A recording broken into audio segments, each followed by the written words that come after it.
Hello YouTube, it is your boy B3 back with another kicking tabletop gaming video.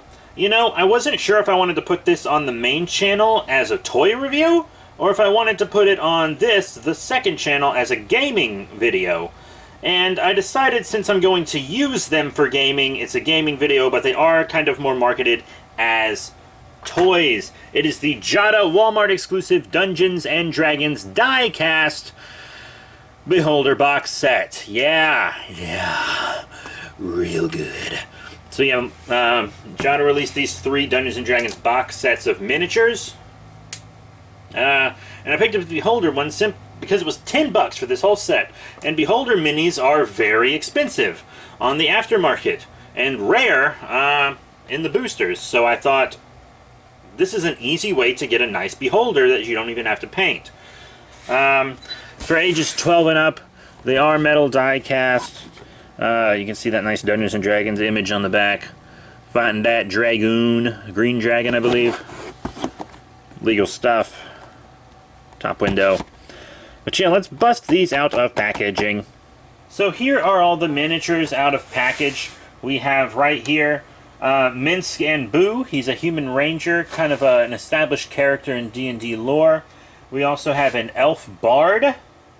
The Beholder, we already talked about, a Tiefling Paladin, and an Orc Paladin. 2 Paladins in one set's a little weird, but their races are different and unique enough where I think it's okay. So let's take a look at everything up close. Here is Minsk and Boo. For one thing about these minis, I like the heavy metal feel. I like how cool they are to the touch. It's really nice. Their paint jobs aren't super spectacular on any of them, really. Especially this one, because you see Boo there on his shoulder, his little space hamster pal, is painted the same color as his cape. So I didn't even notice him when I first saw these. So that's not very cool. But, I mean, he's in a nice little stance, billowing cape and stuff. Pretty cool. Now let's take a look at the Elf Bard. This is actually a really good one to get, because they don't make a lot of Bard minis, you know? So having an Elf Bard with a nicely painted instrument and everything is really cool. This one actually has a better paint job than Minsk and Boo, I think. So that's really nice. Then we have the Tiefling Paladin. You know, that's really cool. I play as a Tiefling on Neverwinter. I have a friend who plays as a Tiefling in one of our groups. It's a pretty cool mini. I like the color of the armor and the purple. The purple's my favorite color, so I'm real glad there's a lot of purple on these things. Then we have the Orc Paladin with his big old shield. You know, his paint job's not the best. He's basically just 4 colors, but mainly 2 colors, but, you know, I can live with it. And then the MVP of the set, the Beholder, who's actually the best one to use in D&D because he's got a little circular stand. He's actually painted very nicely. The eye stalks are plastic, so it's not all metal. The eye stalks are plastic. I can see why they did that. That makes sense to me. Yeah, he's actually painted pretty well.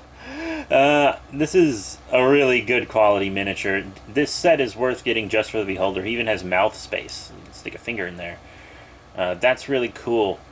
But Beholder aside, the rest of these, like player character minis, which is basically what they are a little bigger than Icons of the Realms minis.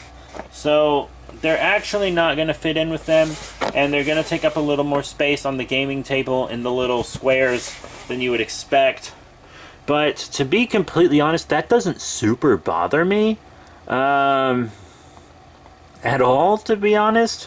I would still play with them 100%. I mean, I mix miniatures from Star Wars and stuff with my Icons of the Realms. I was using Star Wars and Monster Apocalypse miniatures for an adventure one time, because I needed monsters and I needed robots.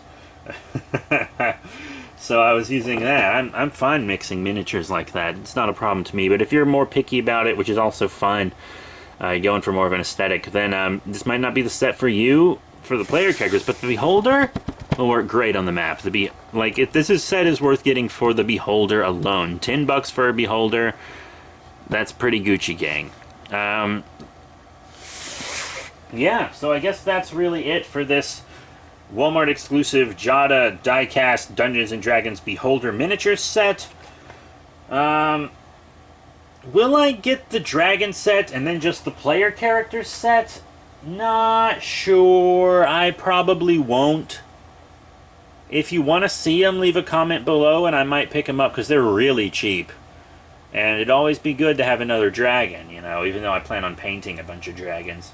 But, yeah, that is it. Thank you all very much for your support. Remember to rate, comment, and subscribe. If you want to see more, like, toy reviews, you can check out the main channel, Godzilla and Gigan. And if you want to see more tabletop gaming stuff, one, I would suggest you subscribe to this channel and hit the notification bell. But we also have a podcast called Tabletop Recap, which you can find a link to in the description below. It should be one of the first links under the podcast section. We talk about all kinds of tabletop games on there. We review tabletop games. We talk about gaming materials. We also give recaps of our TTRPGs so you can hear the stories of our adventures. And it's a really fun podcast. It's one of my favorite things to make these days, so definitely check it out. So that's it. Thank you all very much for your support, and I will see you all next time.